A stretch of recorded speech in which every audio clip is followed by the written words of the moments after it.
Hello everyone, welcome to the channel Study Desk. Today in this video we are going to see the question on words of Unit 1 Advertising Semester 6. So question number 6 तक हमने पिछले video में किया था. So question number 7 है कि concept of communication in the context of marketing and advertising.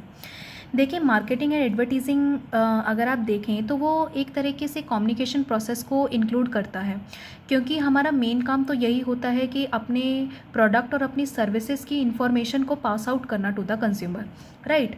तो advertising और marketing communication means any material which is published or broadcast using any medium or any activity that is undertaken by or on behalf of an advertiser or marketer over which the advertiser or marketer has a reasonable degree of control. यानी जो advertising और marketing communication होता है उसका जो main motive होता है वो होता है कि इन्फॉर्मेशन को पास आउट करना to the consumer with the help of advertiser और मार्केटर.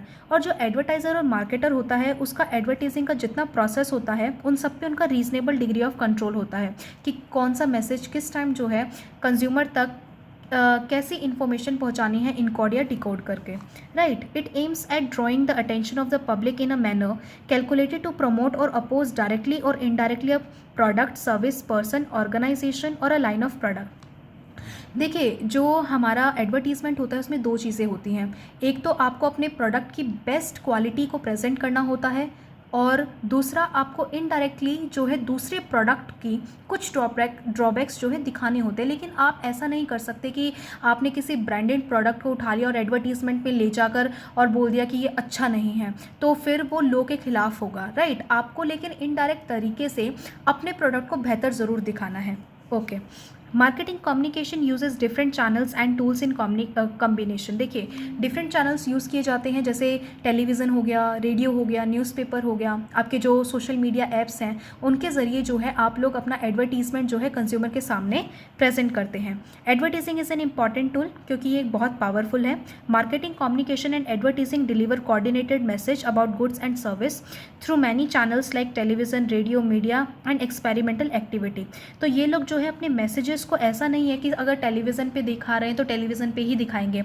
अगर आप कोई भी मूवी भी देखें या फिर अगर कोई नई चीज़ लॉन्च हुई है तो आप देखेंगे कि उसका एडवर्टीज़मेंट आपको हर जगह सुनने को मिलेगा, न्यूज़पेपर में, मैगज़ीन में, टेलीविज़न में, right. Advertising act as a means of communication with the user of a product or service. Advertisements are messages paid for by those who send them and are intended to inform or influence people who receive them. इनका जो target होता है वो होता है जितनी ज़्यादा audience को वो लोग इम्पैक्ट कर सके उतना ज़्यादा उनको इम्पैक्ट करे और उनको इन्फ्लुएंस करे कि वो आए और हमारे प्रोडक्ट को खरीदे. मार्केटिंग और advertising communication process include the following elements. अब देखिए मार्केटिंग और एडवर्टीजिंग के अंदर कौन कौन सी पार्टीज़ इंक्लूड होती हैं. सबसे पहले sender.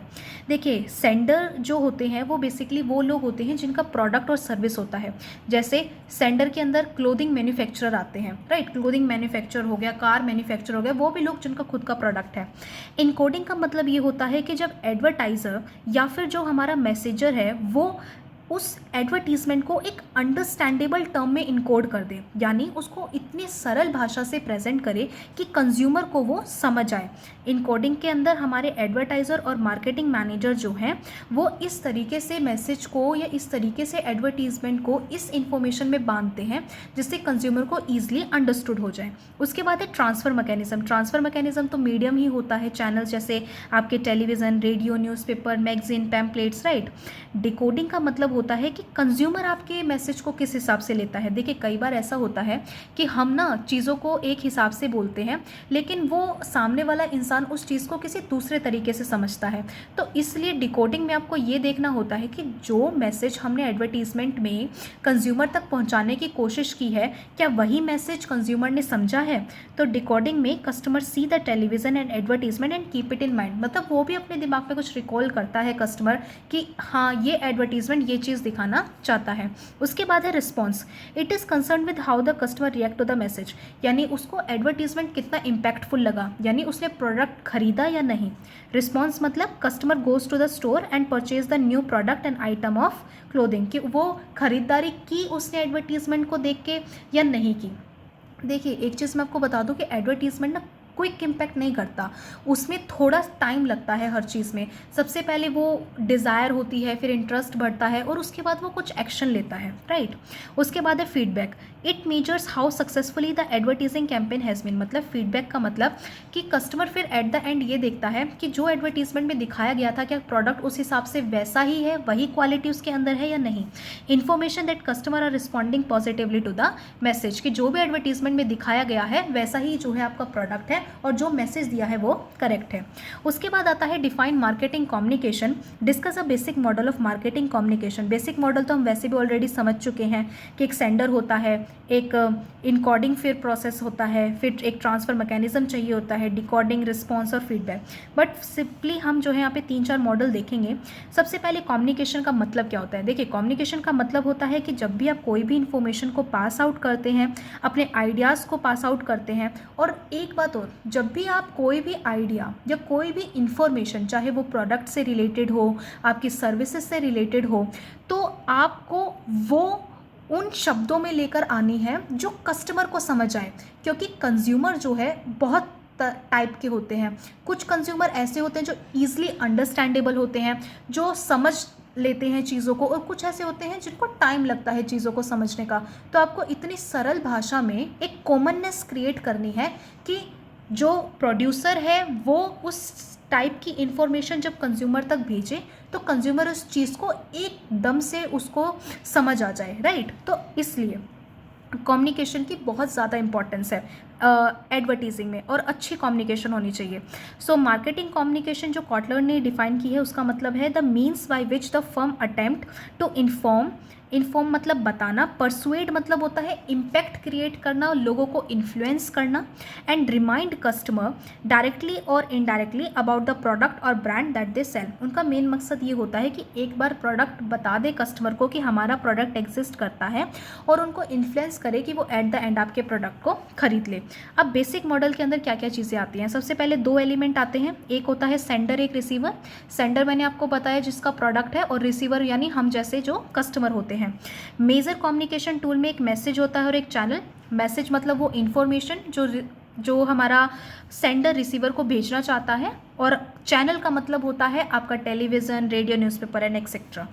4 other major communication functions. Encoding मतलब कि जब एडवर्टाइज़र इंफॉर्मेशन को इनकोड करता है ईजी वे में।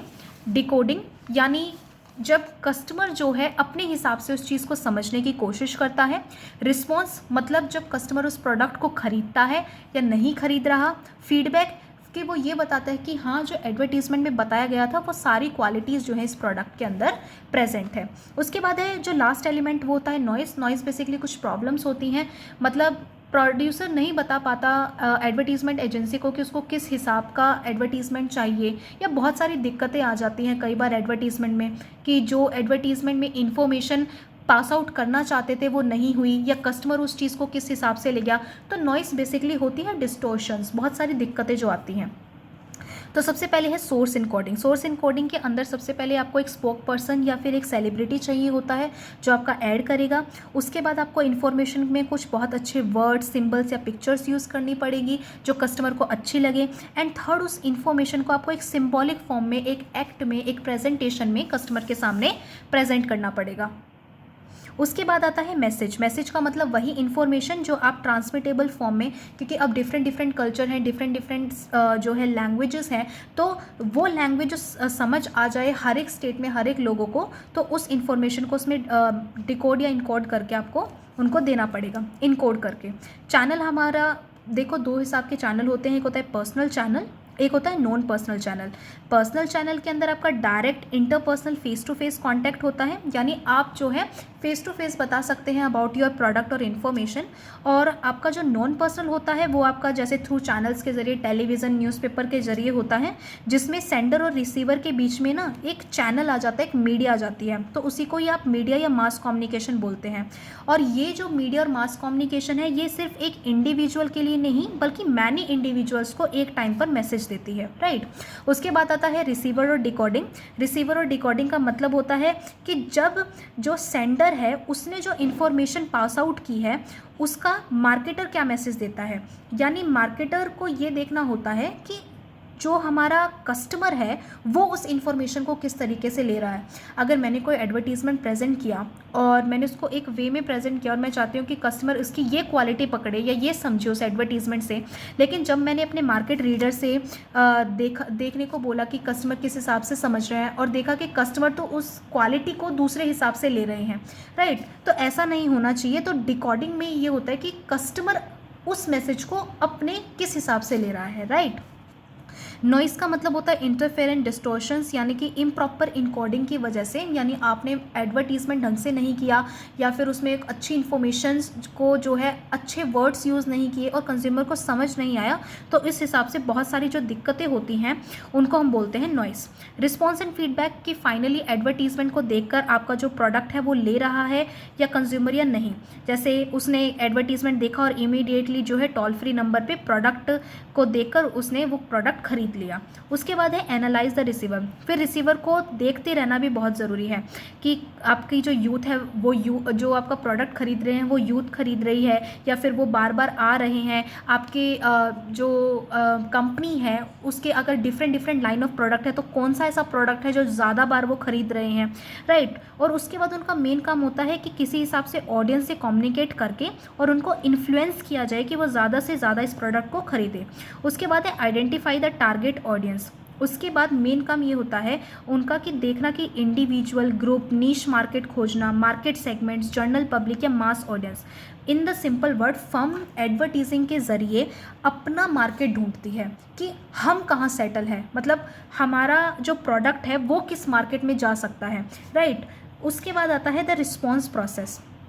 मेन जो काम होता है वो होता है रिस्पॉन्स देखना। जो एडवर्टीजमेंट के बाद कस्टमर ने कैसा रिस्पॉन्स किया उस चीज़ को अंडरस्टैंड करने के लिए डिफरेंट मॉडल हैं। सबसे पहला मॉडल है ट्रेडिशनल रिस्पॉन्स हिरार्की मॉडल। इसके अंदर क्या होता है, देखिए AIDA मॉडल आता है सबसे पहले। AIDA मॉडल का मतलब होता है अटेंशन, इंटरेस्ट, डिज़ायर और एक्शन। यानी सबसे पहले जो कस्टमर है वो अपनी अटेंशन उस प्रोडक्ट को देगा। सेकेंडली इंटरेस्ट, कि उसका इंटरेस्ट उस प्रोडक्ट में बनेगा या नहीं बनेगा, उस चीज़ का ध्यान फर्म रखती है। डिज़ायर, उसकी इच्छा होगी उस प्रोडक्ट को खरीदने की या नहीं। अगर उसकी इच्छा होगी तो फिर वो एक्शन लेगा, यानी आपका प्रोडक्ट परचेज कर लेगा। इसको आपको अपनी भाषा में लिखना है। उसके बाद आता है hierarchy of effects model. Hierarchy of effects model में सबसे पहले आपको कंज्यूमर को अवेयर करना है कि आपका प्रोडक्ट एग्जिस्ट करता है। उसके बाद आपको कुछ नॉलेज देनी है कंज्यूमर को। उसके बाद वो एडवर्टीजिंग कम्युनिकेशन के ज़रिए जो है आपका प्रोडक्ट को समझना पड़ेगा कंज्यूमर को। उसके बाद उसका इमीडिएट बिहेवियर चेक करना है कि वो आपके प्रोडक्ट को ख़रीद रहा है या नहीं खरीद रहा, और फाइनली वो परचेस कर लेगा। तो ये आपका हिरार्की मॉडल है। सबसे पहले अवेयरनेस, फिर नॉलेज, उसके बाद उसको पसंद आएगा या नहीं, उसके बाद वो प्रेफरेंस दे रहा है, यानी बहुत सारे देखो अल्टरनेटिव तो बहुत सारे प्रेजेंट है, वो दूसरा भी खरीद सकता है, तो उस हिसाब से आपको प्रेफरेंस देखनी है कि वो खरीद रहा है या नहीं, उसकी कन्विक्शन कितनी स्ट्रांग है उस प्रोडक्ट को खरीदने की। एक मार्केट रीडर को ये देखना है, और फाइनली वो परचेज कर रहा है या नहीं। उसके बाद है इनोवेशन अडॉप्शन मॉडल। देखिए बहुत ईजी है। इसमें सबसे पहले आपको अवेयरनेस क्रिएट करनी है अपने प्रोडक्ट से रिलेटेड। उसके बाद इंटरेस्ट डेवलप करवाना है कंज्यूमर का।